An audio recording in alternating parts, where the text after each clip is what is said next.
নমস্কার, স্বাদের কিচেনে আপনাদের সবাইকে স্বাগত। আমরা আজকে তেলের পিঠে বানাবো সুজি আর ময়দা দিয়ে। তা আমি এখানে নিয়েছি এই বাটির 5 বাটি ময়দা, হাফ বাটি সুজি, আড়াই বাটি চিনি আর 10 টাকার আমল দুধের প্যাকেট।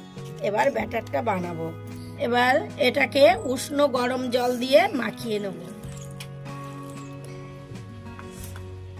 অল্প একটু লবণ দিয়ে দেবো, এটাকে ভালোভাবে মাখিয়ে নেব। বেশি ঘনও না আর বেশি পাতলাও না, এইভাবেই ব্যাটারটা বানিয়ে নিতে হবে। এবার 5 মিনিট রেখে দেবো। তেল গরম হয়ে গিয়েছে, এবার ব্যাটারটা দিয়ে দেবো।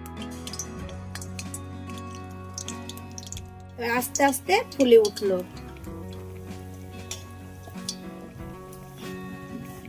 ভাজা হয়ে গিয়েছে, 2 পিঠ বাদামি কালার হয়ে গিয়েছে। এবার তুলে নেব।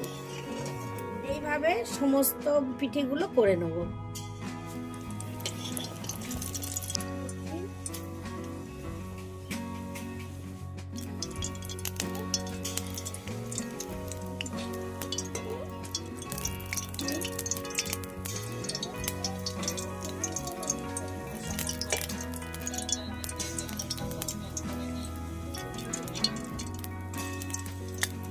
সমস্ত পিঠেগুলো কত সুন্দর হয়েছে, দুদিকেই মোটা, পুরো দোকানের মতোই হয়েছে।